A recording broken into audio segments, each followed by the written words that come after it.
Hello बच्चों, तो welcome to my YouTube channel Manas tutorial. Class 11th की chapter number 5 cell structure and organisation ये पूरा कंप्लीट हो चुका है। उसको कंप्लीट करने के बाद आज हम लोग न्यू चैप्टर स्टार्ट कर रहे हैं विच इज 6th चैप्टर, जिसका नाम है बायोमोलिक्यूल्स। नाउ चैप्टर नंबर 5 का लिंक आपको डिस्क्रिप्शन बॉक्स में मिल जाएगा। नाउ आज से हम लोग जो वीडियो सीरीज ऑफ वीडियोस चलेगी जिसमें हम लोग बायोमोलिक्यूल्स के बारे में डिटेल में देखेंगे कि चैप्टर में क्या क्या चीजें हैं, उनके बारे में डिटेल, उनका स्ट्रक्चर, कौन कौन से बायोमोलिक्यूल्स हैं, उनका स्ट्रक्चर क्या है, उनका सिग्निफिकेंस क्या है, सबका डिटेल में हम लोग इस आने वाले सीरीज ऑफ वीडियोस में देखने वाले हैं। तो चलिए स्टार्ट करते हैं। आज का जो ये वीडियो है जस्ट इंट्रोडक्शन है कि हम लोग आने वाले जो कुछ वीडियोस होंगे उनमें हम लोग क्या क्या चीजें कवर करने वाले हैं। तो चलिए देखते हैं, पहला स्टार्ट करेंगे। नाउ बेसिकली आपको बता दूं, सबसे पहले क्वेश्चन आता है कि सर व्हाट इज बायोमोलिक्यूल। ये बायोमोलिक्यूल्स क्या होता है? तो देखो नाम में ही आप देख सकते हो, bio, bio means any living organism, molecules means any molecules means any structural molecules या एनी कंपाउंड जो क्या होता है किसी ऑर्गेनिज्म में पाया जाता है। तो ऐसे ऐसे मॉलिक्यूल्स को हम लोग क्या बोलते हैं? Bio molecules.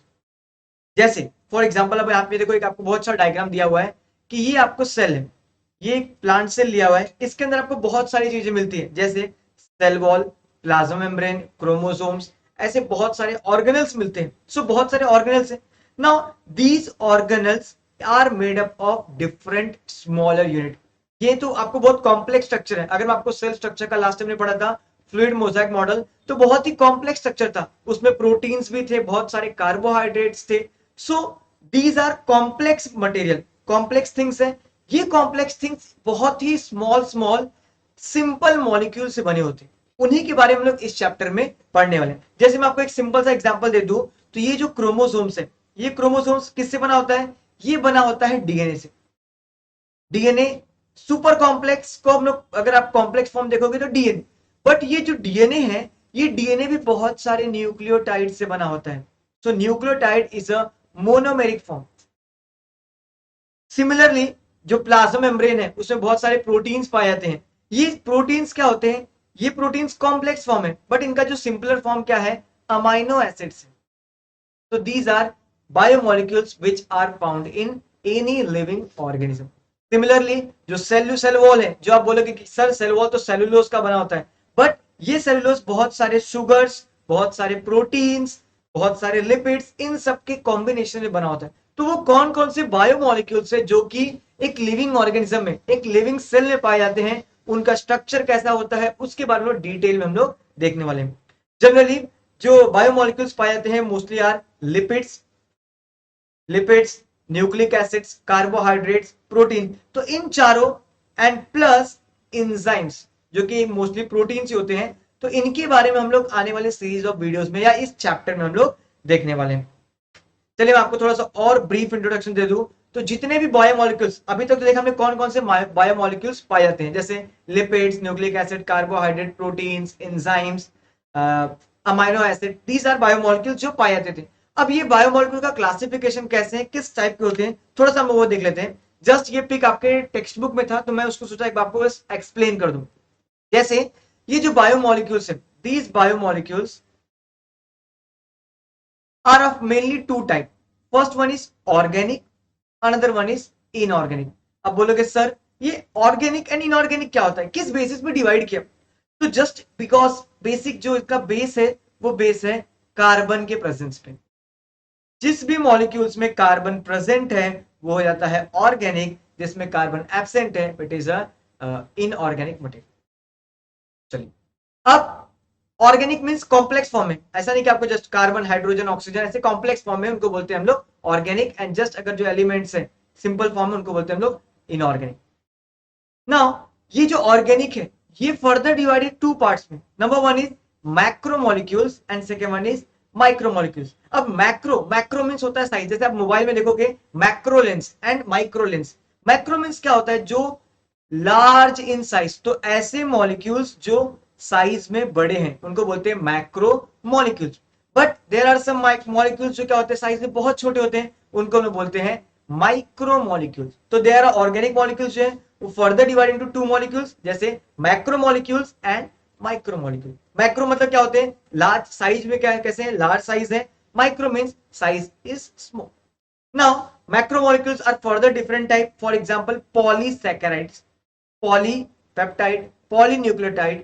बेसिकली अगर मैं आपको बताऊं तो जो पॉलीमर्स होते हैं, पॉलीमर्स मीन्स क्या हो गया कि जो बहुत सारे स्मॉल स्मॉल सब यूनिट को मैं कंबाइन कर दूं तो इनको बोलते हैं हम लोग पॉलीमर। तो जितने भी मैक्रोमोलिक्यूल्स होते हैं they are mostly macromolecules are polymers, polymers of saccharide. Carbohydrate का होगा तो पॉलीसैकराइड्स, पेप्टाइड का होगा तो पॉलीपेप्टाइड, न्यूक्लियोटाइड का चेन होगा तो पॉलीन्यूक्लियोटाइड।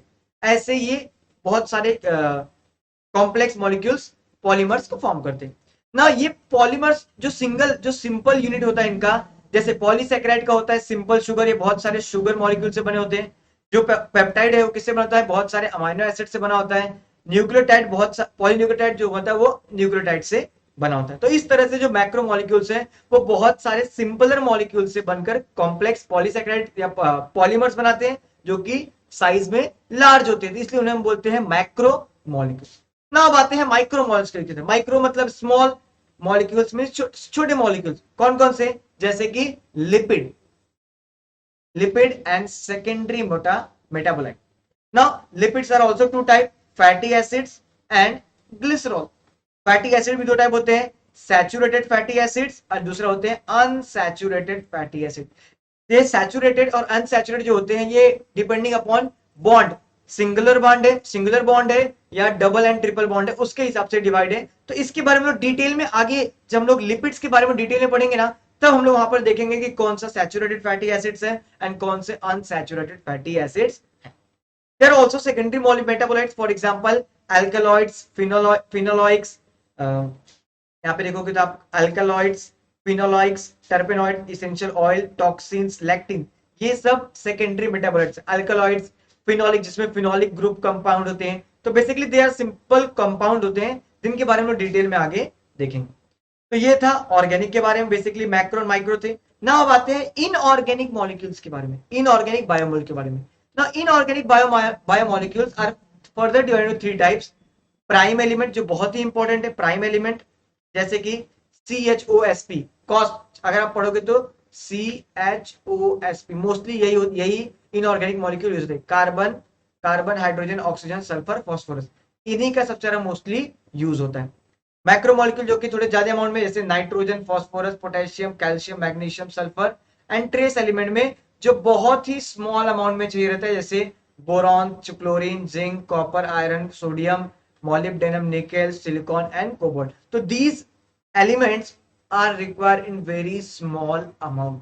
तो इस तरह से जो इनऑर्गेनिक है वो प्राइम एलिमेंट जो कि बहुत ही इंपॉर्टेंट है, मैक्रोमोलिक्यूल जिनका कॉन्सेंट्रेशन ज्यादा होता है, एंड ट्रेस एलिमेंट जो कि बहुत ही स्मॉल अमाउंट में प्रेजेंट है। तो इस तरह से हमने बायोमोलिक्यूल्स के बारे में देखा कि किस तरह से जितने भी होल वर्ल्ड में मॉलिक्यूल्स हैं वो दो कैटेगरी में डिवाइड है, organic and inorganic. Organic is further divided into macromolecules and micromolecules, and inorganic prime, macro and trace element में। इसके अंदर बहुत सारे कैटेगरीज है। नाउ इस चैप्टर में हम लोग क्या क्या पढ़ने वाले हैं, तो इस चैप्टर में हम लोग 5 मॉलिक्यूल्स के बारे में डिटेल में पढ़ने वाले हैं। Number 1 is carbohydrate, number 2 is lipid, number 3 protein, number 4 is nucleic acid and number 5 is enzyme. तो इस तरह से 5 बायोमोलिक्यूल्स है, इनके बारे में डिटेल में लोग पढ़ने वाले। चलिए स्टार्ट करते हैं फर्स्ट के बारे में। ये जस्ट मैं ओवरव्यू दूंगा, नेक्स्ट वीडियो में हम लोग डिटेल में कार्बोहाइड्रेट देखेंगे। तो इस वीडियो में बात करने वाले हम लोग कार्बोहाइड्रेट के बारे में। देखो एक साइंटिस्ट है, हमारे आपकी तरह ही एक स्टूडेंट है जो क्या करना चाह रहा है, पढ़ना चाह रहा है, जो कार्बोहाइड्रेट को क्या कर रहा है, बहुत डिटेल में कार्बोहाइड्रेट को सनग्लास से उसको मैग्नीफाई करके उसके स्ट्रक्चर के बारे में उसके डिटेल में पढ़ने वाला है। चलिए हम लोग भी पढ़ते स्टार्ट करते हैं। तो देखते हैं कार्बोहाइड्रेट क्या है। सो बेसिकली कार्बोहाइड्रेट मीन्स क्या होता है, देखो कार्बोहाइड्रेट, हाइड्रेट्स ऑफ कार्बन, इसको हम लोग बोलते हैं हाइड्रेट्स ऑफ कार्बन। अब बोलोगे भैया हाइड्रेट्स ऑफ कार्बन मीन्स क्या होता है, हाइड्रेट मीन्स होता है प्रेजेंट होना, कार्बन का हाइड्रोजन का प्रेजेंट होना। मीन्स ये जो कार्बोहाइड्रेट है वो उसमें क्या क्या होता है, कार्बन और हाइड्रोजन प्रेजेंट होता है। इसको हम लोग सैकेराइड भी बोलते हैं। बहुत सारे जब मॉलिक्यूल मिले तो पॉलीसैकेराइड्स के नाम से भी जाने जाते हैं। मेनली इसमें 3 एलिमेंट होते हैं, कौन कौन से, नंबर 1 इज कार्बन, जैसा बताया कार्बन, सेकेंड 1 इज हाइड्रेट है तो hydrogen, and third 1 is oxygen. ऐसे 3 एलिमेंट से बना होता है। इसका जनरल फॉर्मूला क्या होता है? तो जनरल फॉर्मूला इसको बोलेंगे हम लोग CnH2ON या फिर CxH2OY, आप ऐसा बोल सकते हो। नाउ दे कंटेन, इनके अंदर क्या होता है, हाइड्रोजन और ऑक्सीजन का जो रेशियो है वो भी हमेशा क्या होता है, जैसे वाटर में H2O में देखो H2O मतलब H एंड O का क्या होता है, 2:1 होता है। सिमिलरली कार्बोहाइड्रेट में भी इनका रेशियो 2:1 ही होता है। और यही कार्बोहाइड्रेट क्या होता है, जब वो ब्रेक डाउन होता है, मतलब उसका ऑक्सीडेशन होता है, तो एनर्जी रिलीज करता है। हमने 10th में पढ़ा था कि किस तरह से जब हम लोग एक कार्बोहाइड्रेट को कंज्यूम करते हैं तो वो कौन से साइकिल, 3 साइकिल होते थे। ग्लाइकोलिसिस के थ्रू क्या होता था, वो ऑक्सीडाइज होकर एनर्जी रिलीज करता था। तो वो सारी चीजें यहाँ पर होती है ना। जो ये कार्बोहाइड्रेट है, it's further divided into 3 main categories. First one is monosaccharide, second one is disaccharides and number 3 is polysaccharide. Mono means होता है सिंगल, जब एक ही शुगर मॉलिक्यूल होता है उसको बोलते हैं मोनोसैकेराइड, जब एक ही कार्बोहाइड्रेट मॉलिक्यूल, शुगर का मॉलिक्यूल है। जब डाई डाई मतलब होता है जब दो होते हैं तो उनको बोलते हैं डाइसैकेराइड, और जब बहुत सारे होते हैं वो चेन बनाते हैं तो उसको बोलते हैं हम लोग पॉलीसैकेराइड। तो इस तरह से जो कार्बोहाइड्रेट से further divide into monosaccharides, disaccharides and polysaccharides के बारे में, तीनों के बारे में हम लोग सेपरेट वीडियो में मोनोसैकेराइड के बारे में डिटेल में देखेंगे आने वाले वीडियो में, डाइसैकेराइड, ट्राइसैकेराइड, पॉलीसैकेराइड के बारे में हम लोग देखेंगे। नाउ कुछ एग्जांपल्स हैं, जैसे ट्रायोस, ट्रायोस मतलब जो 3 कार्बन वाले हैं। टेट्रोस 4 कार्बन वाले, एग्जांपल इज ग्लिसराल्डिहाइड 3 कार्बन का, इराथ्रोस इज 4 कार्बन का। पेंटोस कार्बन का, जैसे राइबोस है आरएनए और डीएनए में। हेक्सोस में ग्लूकोज है, ब्लड शुगर में पाया जाता है जो 6 कार्बन होता है। हेप्टोस जो 7 कार्बन जो सेडोहेप्टिलोज है। डाइसैकेराइड में sucrose, lactose and maltose. Sucrose cane sugar में पाया जाता है जो कि बना होता है ग्लूकोज एंड फ्रुक्टोज से बना होता है। लैक्टोज ये ग्लूकोज एंड गैलेक्टोज से बना होता है जो कि मिल्क शुगर में पाया जाता है। देखो कि किसी किसी को लैक्टोज से एनर्जी होता है तो वो दूध को कंज्यूम, मिल्क कंज्यूम नहीं करता, उसके लिए एलर्जी होता है। माल्टोज होता है जो कि 2 यूनिट ऑफ ग्लूकोज से बना होता है जो कि माल्ट शुगर में पाया जाता है। सिमिलरली पॉलीसैकेराइड, होमोपॉलीसैकेराइड्स होते हैं, स्टार्च, सेलुलोज, ग्लाइकोजन, हेटेरोपॉलीसैकेराइड। तो इस तरह से बहुत सारे पॉलीसैकेराइड्स के टाइप है जिसको हम लोग आने वाले वीडियोस में देखेंगे। तो ये था आज का just introduction video. Next video से बात करेंगे अबाउट मोनोसैकेराइड्स के बारे में डिटेल में, उसका स्ट्रक्चर क्या है, उसके क्या क्या एग्जांपल है, उसका क्या क्या सिग्निफिकेंस है, सारी चीजें हम लोग नेक्स्ट वीडियो में देखेंगे। So thanks for watching. आप हमें फॉलो करते हैं फॉलो कर सकते हैं ऑन इंस्टाग्राम ऑल्सो, इंस्टाग्राम पे या फिर आप फेसबुक पे बाय मानस ट्यूटोरियल। आप टेलीग्राम पे हमें ज्वाइन कर सकते हैं। So thank you for watching, मिलते हैं नेक्स्ट वीडियो में। Bye bye.